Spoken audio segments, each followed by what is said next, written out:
Welcome back, everybody. Glad everybody's here again. So now we are ready to start the second half of our program. It is my pleasure to introduce Thais Linares Juvenal, Team Leader of Forest Governance and Economics of the FAO, the Food and Agriculture Organization, to set the scene for the next session, Restoration as Economic Enterprise and Driver of Job Creation. Thank you, Rosario. Hello, everyone. Good morning, good afternoon, good evening. More than 300 billion US dollars are needed to meet the land restoration needs. OECD data until 2018 shows that in the last decade, ODA commitments to the forest sector have been within the range from 1 to 1.2 billion US dollars per year. Even if more public commitments are made, including through domestic budgets, it is clear that private finance has an important role to play. The meaningful contribution from the private sector will be achieved through the understanding of restoration, not only as a means to generate ecosystem services, but also as an activity connected to the productive sectors. Restoration is not only corporate responsibility or the need to meet regulations, it's also a business. Forest restoration as an economic enterprise involves assessing the different businesses and stakeholders along the restoration value chain. There are plenty of opportunities if activities are planned to reconcile the environmental requirements with attractive returns to the private sector. And those opportunities translate into generation of income and employment where it is most needed, smallholders and small and medium enterprises in the rural areas. The Forest Resource Assessment 2020 shows that the increase in the area of planted forests has slowed down in the last 10 years, suggesting that the growth of sustainable wood value chains will be limited by the resource base very soon. The potential for growth is clear. FAO estimations show that the forest sector directly contributes to around 1.1% of the global GDP. The total contribution through leakage to other economic sectors more than double this amount. The impact of the forest sector activities are particularly high on generation of employment. Restoration can be a cornerstone of the bioeconomy, delivering climate, biodiversity, low carbon products, income, and employment. Markets are demonstrating high interest in business delivering environmental, social, and governance results, the ESGs. Sustainable investment funds reached more than 1 trillion US dollars in 2020. The need and the opportunity request immediate action. I am very glad to be part of this panel and to introduce our next discussions, which is bridging the capacity gap to reach the scale needed. This panel will present several ongoing initiatives, existing tools to provide support to entrepreneurs to develop their sustainable restoration business case. The speakers of this first panel are Marco Boscolo from FAO. Marco Boscolo is a forestry officer in the Forest Governance and Economics team at FAO. His work focuses on inclusive and sustainable forest value chains, access to finance, the economics of ecosystem restoration, and community concessions as conservation and development instruments. Mr. Boscolo is going to be accompanied by Dr. Jonathan Gessens. Jonathan is a UNEP program officer at the Climate Finance Unit. His role involves coordinating and technically supporting sustainable land use finance programs. Prior to joining UNEP, Jonathan worked in the banking sector as a risk manager and as a strategy consultant. Jonathan holds a PhD in economics and finance from the ETH Zurich. Amanda Gant is also a panel member today. She is an accelerator manager for the Global Restoration Initiative, where she works to improve and expand the program's growing Land Accelerator program. Since 2012, she has organized startup boot camps and virtual mentorship programs to support entrepreneurs in Africa, Eastern Europe, the Middle East, and Asia on behalf of the US Department of State and the World Bank. Amanda holds a master's degree in international public policy and a bachelor's degree in a foreign service, both from Georgetown University. It's my pleasure to welcome the speakers, and I hope we have great discussions today. Thank you very much. Marco, I think you are the first one, please. Okay, thank you. If I can ask to put the presentation. Thank you, Thais, very much for this introduction. And thank you also to all the participants who are joining us online. It is good to see you here. So the purpose of this presentation is to launch the publication Developing Bankable Business Plans, a learning guide for forest producers and their organizations. This guide was developed to improve the capacity, as the title says, of small producers, their organization, and small and medium enterprises to access private finance for sustainable forest-based businesses. Basically for those local champions that were mentioned earlier in the sessions. The premise behind the development of this guide is that some restoration activities, whether they be tree planting, agroforestry systems, using residues as a resource, can be turned into a commercially viable business. And it is helpful to look at restoration through a business lens, at least for three main reasons. So if we can go to the next slide. The first reason is that when we link restoration to the development of businesses and value chains, we make restoration attractive to private finance. Studies have estimated in the hundreds of billions the funds that are needed, for example, to reach land degradation neutrality. And this level of funding cannot be met through public finance alone. It is important to mobilize private finance as well as a complement to public investments. The second reason is that when we link restoration to the development of businesses, we link it to the generation of incomes, to employments, improve livelihoods, like Thais was saying just a moment ago. And they will have an additional stake in the success of these efforts. In other words, commercially viable forest-based business are a key component of inclusive, resilient, and sustainable landscapes. And third, there are many producers who can increase the benefits they can derive from their activities by understanding better how to participate in forest value chains, how to professionalize their work, how to transition from subsistence to business practices. Next slide. So in many ways, restoration is a great opportunity, can provide a number of benefits. And at the same time, smallholders and their organizations and communities, especially in low-income countries, typically struggle to access finance due to a number of obstacles, including limited knowledge of the business planning process, an unclear earning logic for the business and the potential to scale it up, and a weak understanding of investors' criteria. Next slide. And over the last 2 years, we also spoke to many potential investors who identify in a limited pipeline of bankable projects a constraint to investments, even if their interest is high, as we can tell from the press releases we have received in recent weeks and shown here. So next slide. And it is in this context that FAO has developed, and it is my pleasure to launch today this publication, Developing Bankable Business Plans. It is a guide that aims to be accessible, aims to be practical, and to promote businesses that are good for people and the planet. Next slide.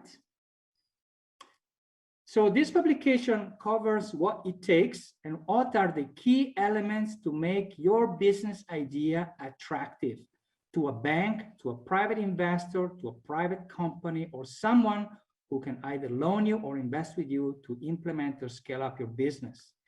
The guide is organized in 10 modules, which together provide a roadmap in the preparation of a business plan.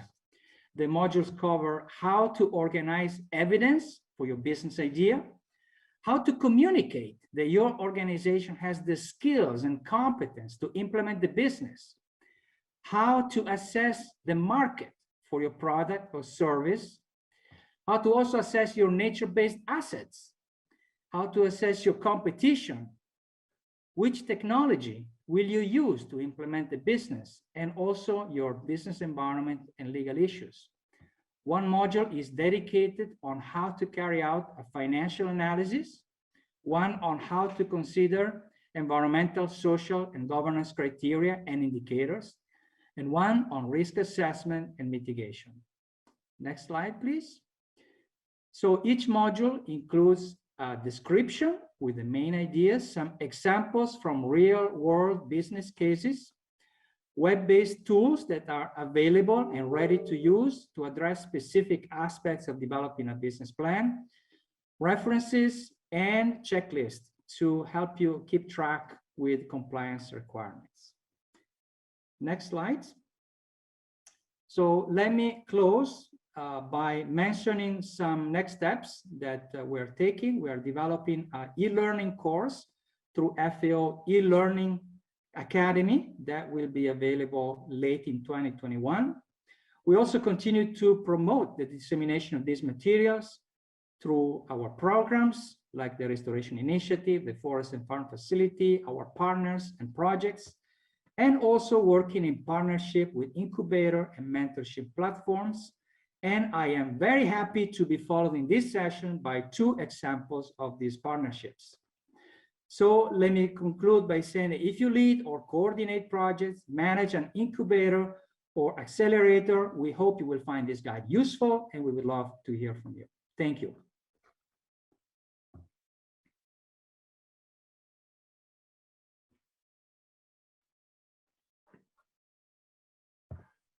Thank you very much. Thank you very much, Marco. So I would like to invite Jonathan as for the next presentation. Thank you very much, Thais, for this opportunity to talk about some of the work of UNEP in the restoration finance space. As many of you certainly know, UNEP is committed to accelerating the number of restoration initiatives around the world, primarily to achieve the objective of the UN Decade on Restoration and the Bond Challenge. But that requires that we exponentially increase the number of restoration projects getting off the ground and give them the opportunity to scale. This demands to urgently address the finance gap that has been mentioned many times previously, as too little finance, and especially private finance, is presently directed at restoration business ideas. Next slide, please.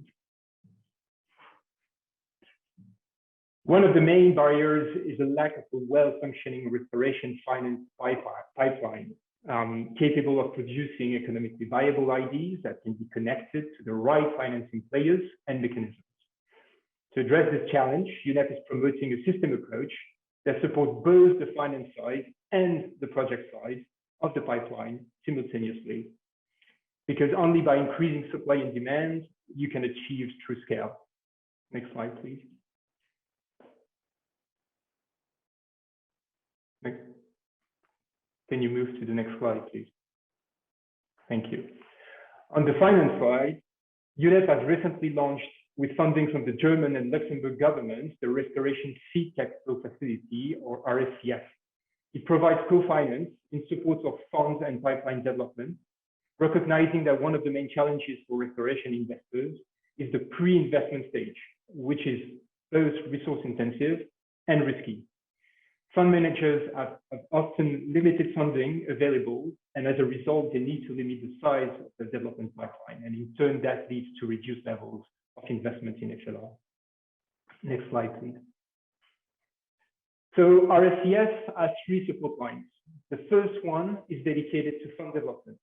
The facility can provide co-funding up to $750,000 for a period of 18 to 24 months to help funds reach closing. A second support line can help cover up to 50% of pipeline development eligible costs, including feasibility studies, business case development, and the establishment of the geographical presence. And the third support line is further down the line and targets projects that are already established, but might still struggle with specific project development issues. The fund also co-funds up to 50% of the project development costs, including legal and fiscal studies, due diligence, and ENS impact monitoring. Next slide, please. The goal of RSCF is to have at least 6 new funds created and 20 projects invested. The facility is actively looking for eligible candidates, so I'll share the contact details at the end of the presentation for anyone interested. Next slide, please. On the project development side, UNEP has just kicked off a new capacity building initiative called the Restoration Factory that Marco mentioned.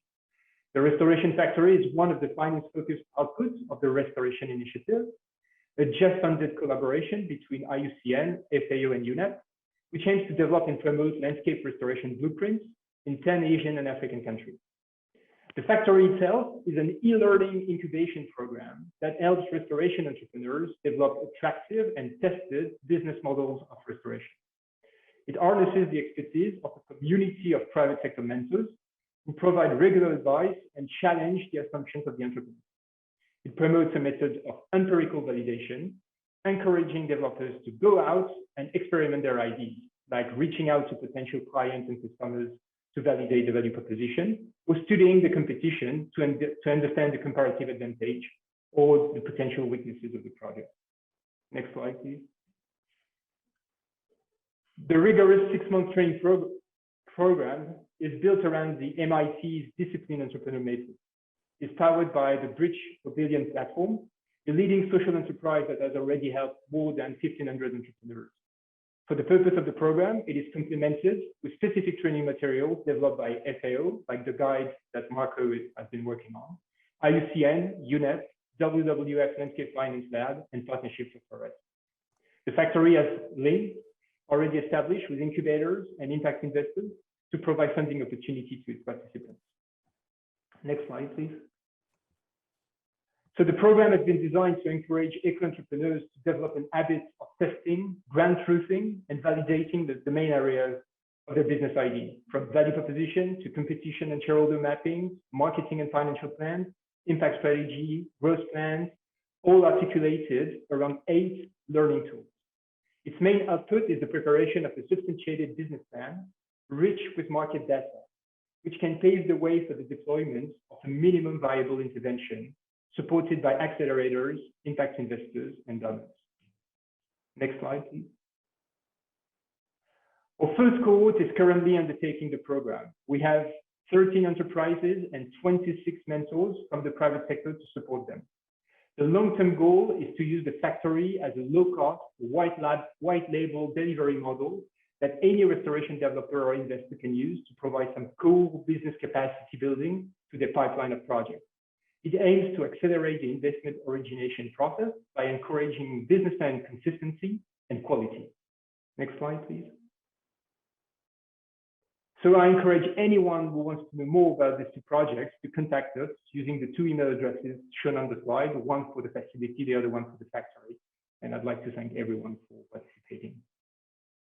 Thanks, Thais. Thank you very much, Jonathan. It was a very interesting presentation. I would like to invite Amanda Gant now for the next presentation. Thank you so much. Go ahead and share my PowerPoint screen. Thank you guys so much for having this for us. And I just wanted to share a little bit about the Land Accelerator again. I have been asked to share my remarks in about 2 minutes, so we'll do so. Wanted to particularly share a little bit that we have been working with entrepreneurs in the land restoration landscape since 2018. And let me see, our first year, we worked with 12 companies in 2019 and with 14 companies in Africa. This year, we've done 15 each in South Asia and Latin America. But this year, we've really come under our stride, and we're going to be working with, let's see, almost 300, no, it's almost 250 this year. We're going to be outreaching to 100 entrepreneurs in Africa, 20 in Malawi, about 30 each in Peru and Ecuador, in addition to 60 in South Asia. And we've got this pipeline that's already underway. We had over 1,350 entrepreneurs from Africa alone apply for a cohort of 100 this year. So we're very excited to serve the market. And I wanted to just focus on a little bit of what we've learned along the way from working with these 56 companies. Something that we've definitely learned is obviously what can they get from an accelerator program? And I think you'll be hearing from a couple of our graduates later in the session today. But what might be interesting for some of the people on this call is what could an accelerator mean for you? And obviously it's a lot of exposure to new ideas, people to handhold you along the way as you think about how to implement new ideas, how to brand yourself, market yourself, and share who you are with external partners, with new employees, with the community who's going to buy from you, and with the investment community who's going to invest in you. So we work on all of that at the Land Accelerator. And even after doing that successfully, we see sometimes that entrepreneurs are still not accessing some of that financing. And I'd want to share a little bit about what we've experienced are some of those barriers to the financing. I think first of all, we're probably all familiar here that there is a shortfall of financing for restoration overall. Whether that's coming from private sector or public sector funding, the need is greater than the supply of funding. So that's just a major problem for the sector. But I guess that in addition, we're seeing that many of the investors are looking for big projects. They're having a tough time finding it. And many of the other kinds of lenders out there are looking for either established value chains, which are often not in the restoration sector. You know, the restoration sector might be looking at doing innovative crops, intercropping, new techniques, bamboo, non-timber forest products, things that lenders don't traditionally understand, but they also, other lenders are, you know, they're micro lenders, so they're not used to helping companies scale up. So we're seeing a missing middle. And I just wanted to make that clear as we go forward with the rest of the projects here, because you can see how some of them have managed to bridge that gap. And that could be a lesson for people on the call, whether you're an entrepreneur or a community member. So I wanted to probably just stop sharing because I wanted to give more space to some of our entrepreneurs to reach, but I am going to put in the chat box my contact information and a call to action for anyone who'd like to find out about additional sessions that we have coming up, as well as opportunities to mentor. This is available, and I've put that in the chat box, and want to thank everybody for your time. Okay, I have here one question. What is the greatest challenge in access? The lands are being contested, boundaries are overlapping, projects are not in large scale. Okay, so the biggest barrier that companies, I would say, are facing, even when they're very prepared for it, is that the investor landscape, I would say, is very fragmented. And so you'll go to so many different investors and they'll say, that's really nice, but we do this small thing or we do that small thing. So I would say that that's a big barrier, actually, is the transparency of identifying who the right investors are for you. That could be something that we've noticed. Because when you find the right investor, you can still get financing, but it can be a long journey. They're very focused on specific regions or specific sustainable development goals, so that can take a while to navigate. And we're working to kind of build that network and keep track of that. But it's easier to find some sorts of investors than it is to other sorts of investors. Thank you, Amanda. I have a question also to Marco. Marco, you presented this learning guide. What restoration activities you think can attract private finance? Could you be a bit more specific on what are the opportunities along the value chain? Yes, thank you, Thais, for this question.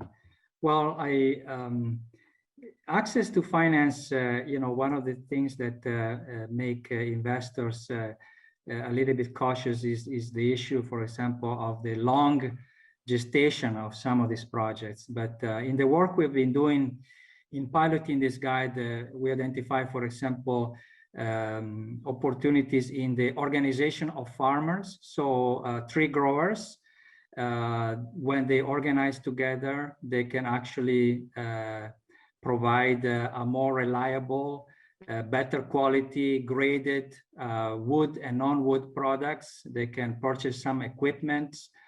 These are all things that can help with the restoration of their lands and also release pressure in natural areas.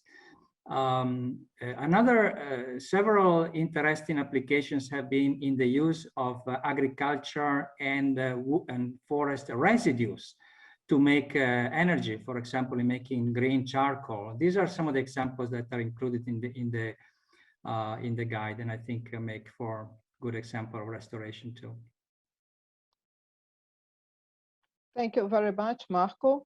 And Jonathan, do you have already a picture of what will be the main clients of these two tools, these two facilities that you presented today?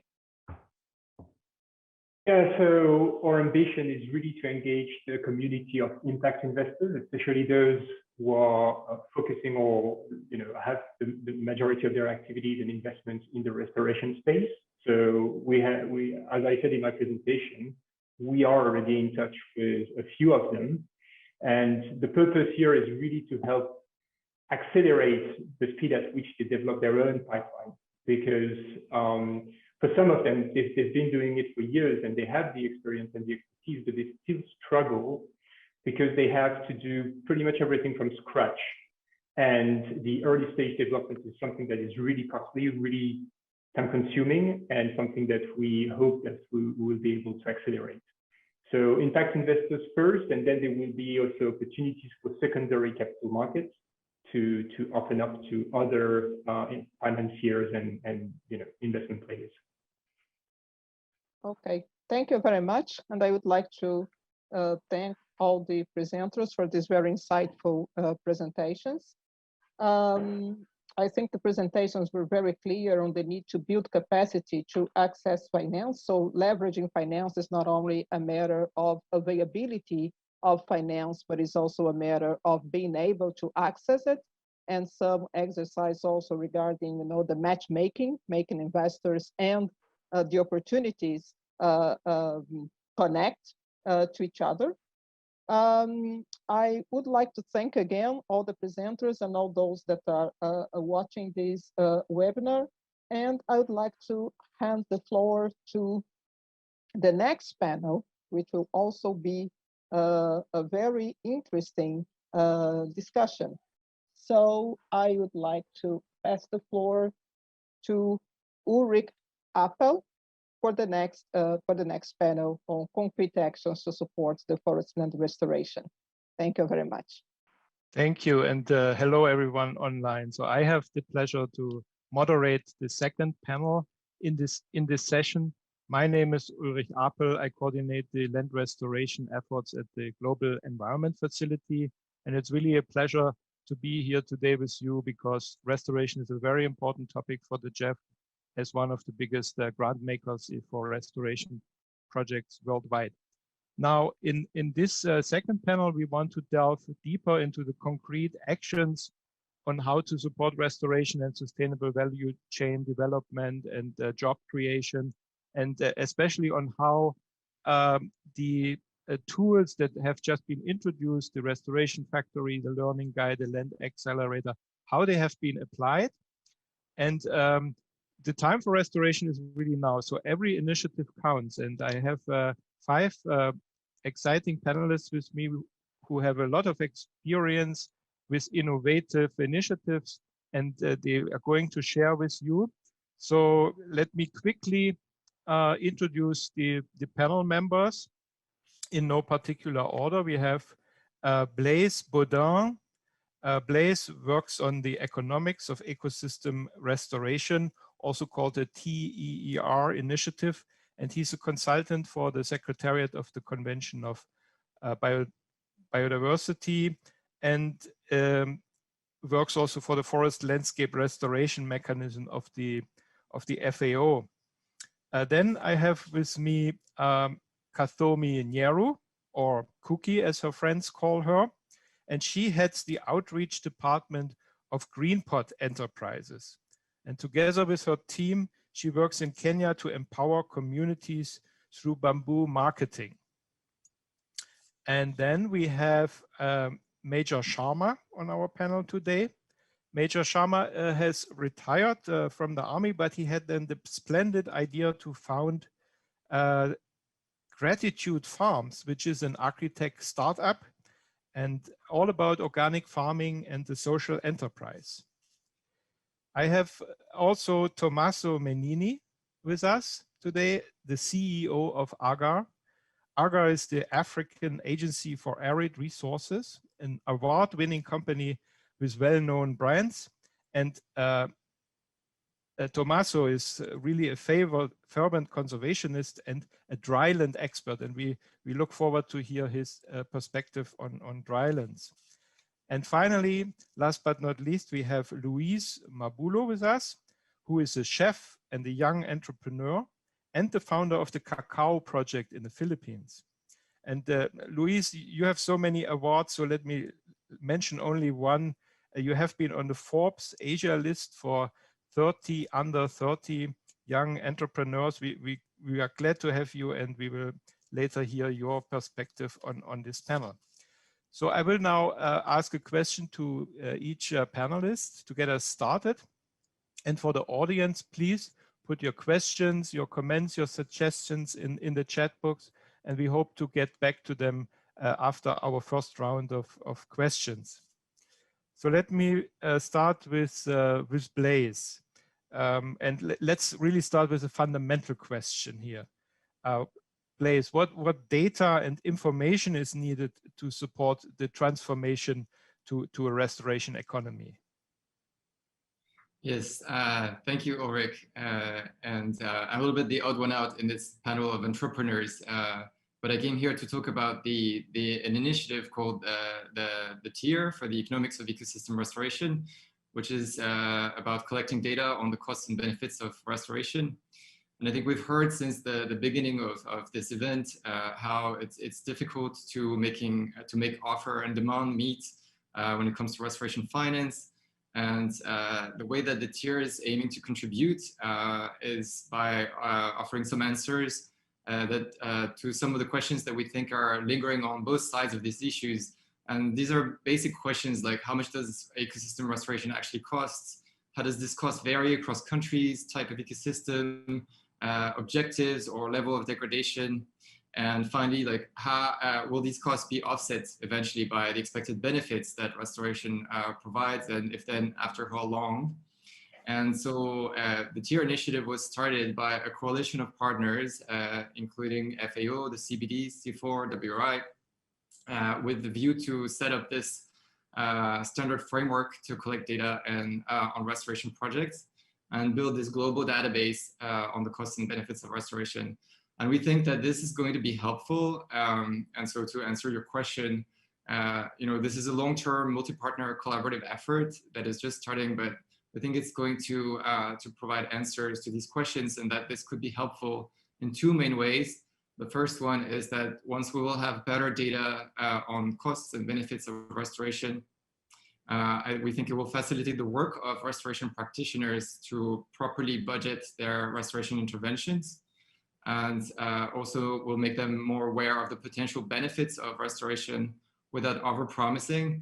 And on the other side, for investors looking at a financing plan, it will give them a benchmark of how much restoration costs in a given context, and the type of investment of return on their investment that they could expect.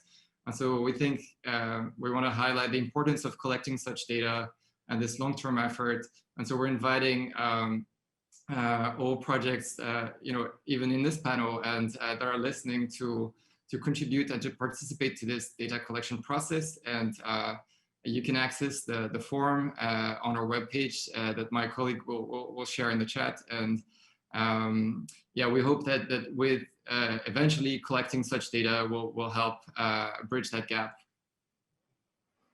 Thank you, Blaise. Yeah, that's really an important foundation for all of our work with data and information. Let me turn to Cookie now. Cookie Greenpot Enterprises, that is really a nice name. Can you tell us more a little bit about your business model, and then of course on how your business idea was influenced by the accelerator program? Cookie, please. Okay, thank you very much. And first I'll start by saying that I'm from Greenpot Enterprises. We pride ourselves in the name, the Bamboo People. We are Kenya's first fully integrated bamboo company, whereby we start with nurseries, plantations, and also restoration efforts, and also are moving to the factory side, where we're going to now make money off the restoration efforts that we've made. Because as you've heard everybody talking about, financing restoration is expensive.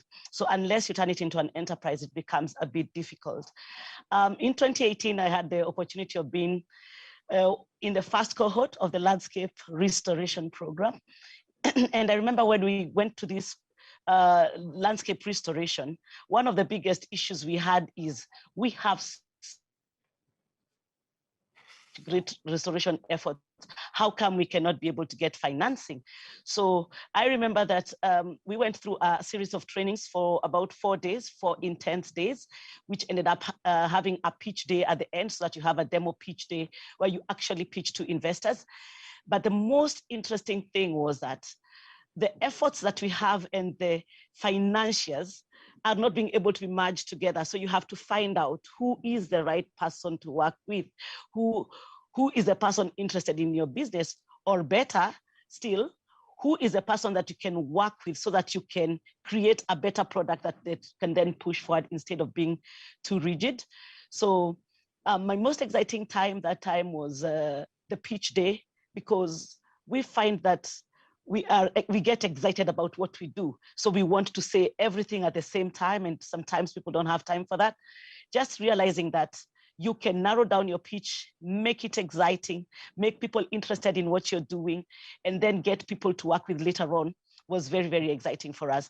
And I can say that after that, we have done dozens of pitches, but finally we ended up getting a partner, the Nature Conservancy, that we're working with on a number of projects.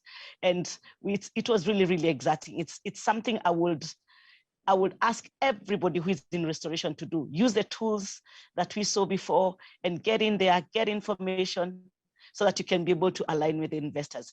The way they think and the way a business person thinks sometimes isn't the same. So it will be interesting to just get in there and get that education. Thank you, Cookie. That's interesting and inspiring. I think we can all learn from your experience. And I see on the next screen here in the panel is Tommaso. So let me turn to Tommaso. And we wanted to talk a little bit also about the dryland context and how restoration and business can be merged successfully, especially in this context. Tommaso, please. Yes, good afternoon from the south of Kenya. We have started working in drylands from 2017 as a private sector, but before I was coordinating development projects, and that's how I really learned the territory. Now, we have this idea of drylands being these rocky, desolated territories, and hey, sometimes they are, but there is a lot of potential that we can look at, and these communities as well, nearly everywhere. These communities are also pastoralist, so over-dependency to livestock has created quite a number of problems. Drought is cyclic. So we know that these few resources needs to be properly utilized and done so sustainably, which is how we started. We started by wild harvest and wild harvest only of certain commercial trees, commercial resources from trees of interest, which grow in arid and semi-arid lands. We deal in gum arabic, frankincense, myrrh. These are gum and resins, also known as NTFP. And recently, in the last 2 years, we started also looking at aloe, not aloe vera, which is what everyone knows, aloe secundiflora. Now, this aloe is indigenous to Kenya and is a very sturdy plant.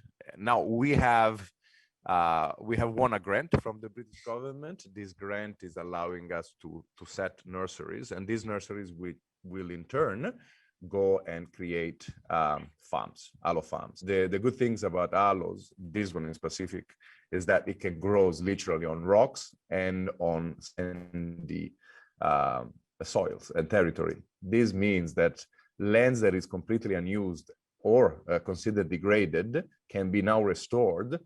Farms can in turn give an income to the community. So that's how we create income. That's how we create employment in arid lands. We believe that this is a restoration initiative that can even improve through the usage of intercropping, and that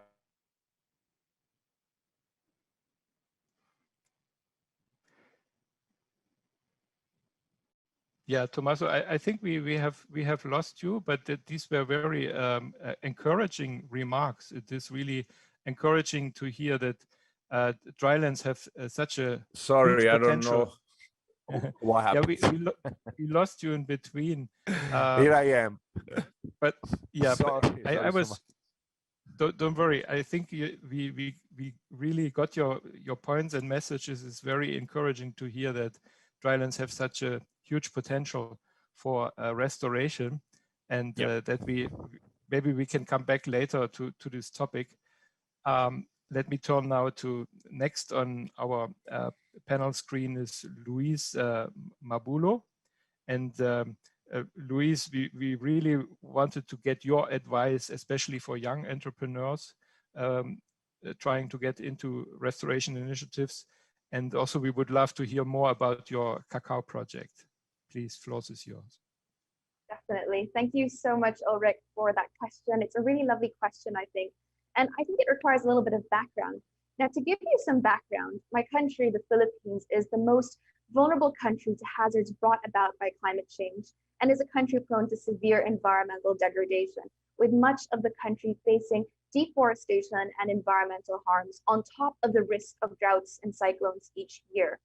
Not only that, but we are also facing food insecurity because of an aging population of farmers and a landscape where youth aren't empowered to take on change in this industry.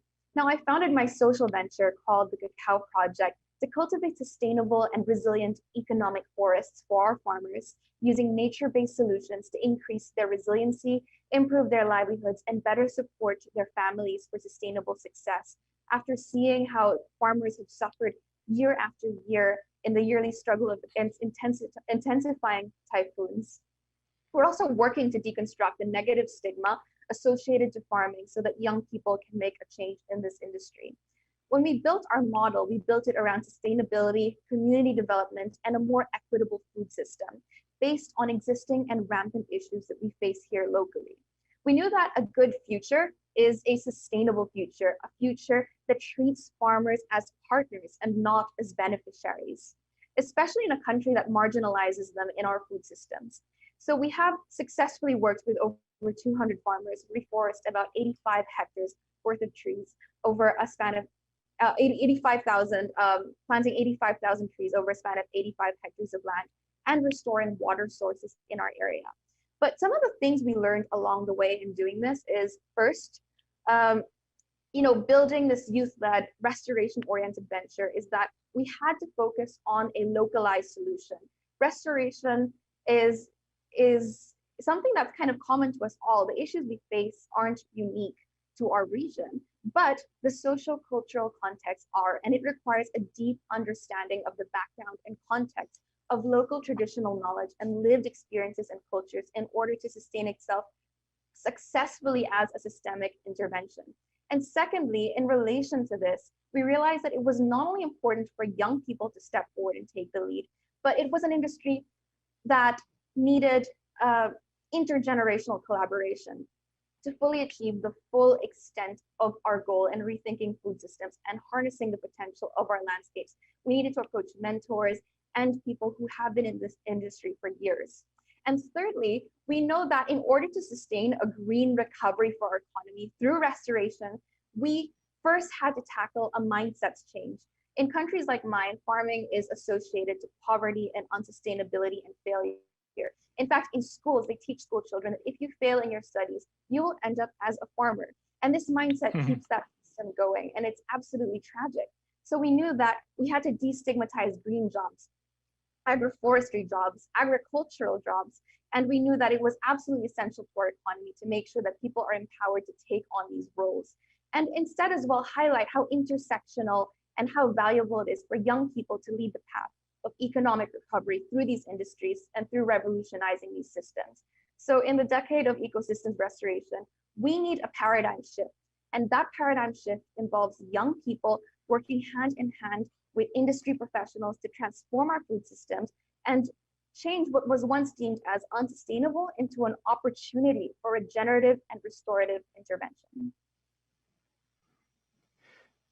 Thank you, Louise. These are very innovative ideas that you have brought into this topic.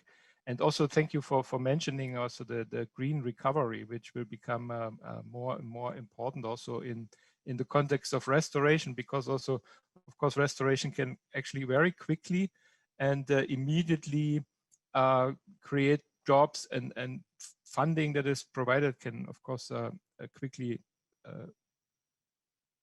brought to the ground. Now to the final speaker on our panel, Major Sharma. I see it's already dark in the place where you are, but I hope it's not too late that you can still tell us more a bit about Gratitude Farms and how your work is related to restoration and to make restoration profitable, please. Sure, Ulrich. Sure.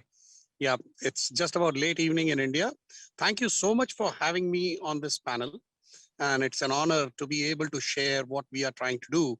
We are small, but with very big aspiration. So Gratitude Farms, my company, we set it up essentially to help retired soldiers take up organic farming, natural precision farming. That was the idea with which we started. The idea was economic. It was to help the soldiers not to migrate to cities to take up jobs in India, like the security guards, menial jobs, and they have land and they used to leave it. So what we did was, I'm not from a farming background. I spent 16 years in army, 16 years in corporate sector, but farming was something I wanted to learn. So we traveled across the country, picked up some of the best practices.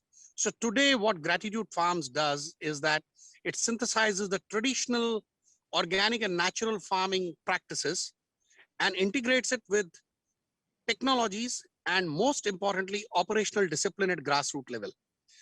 In India, at least, I can say that one of the key things when you want to practice organic and natural farming, discipline is one of the key things. Nature demands discipline, right? If I were to put the work in what we are trying to do, we take up unused barren lands and convert them into very rich, microbially carbon-rich soil.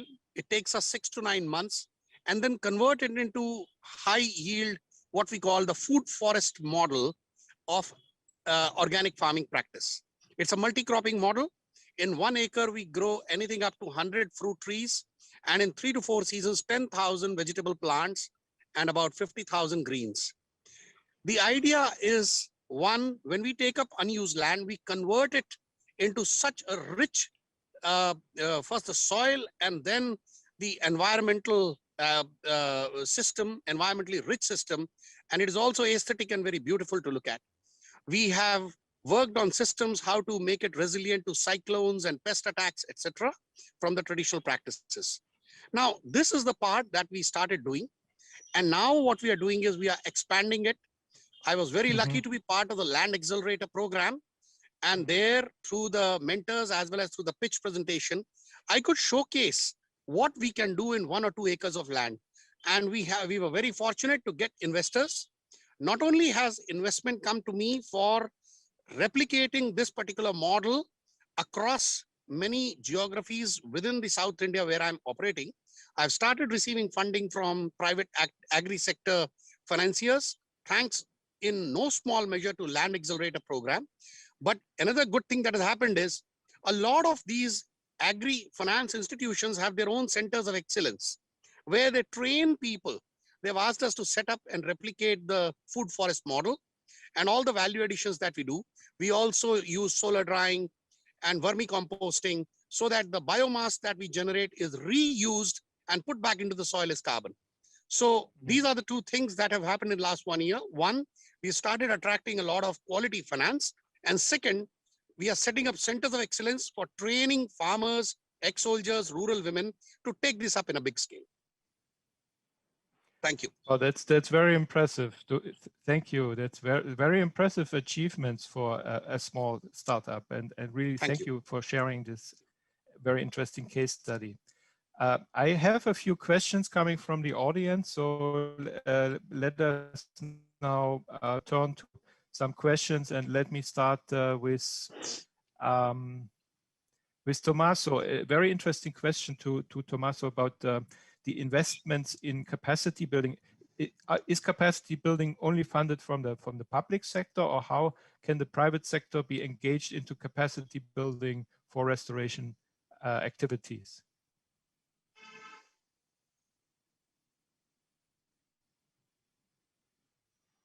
Tommaso, can you repeat the question again? Can you unmute? Can you repeat the question?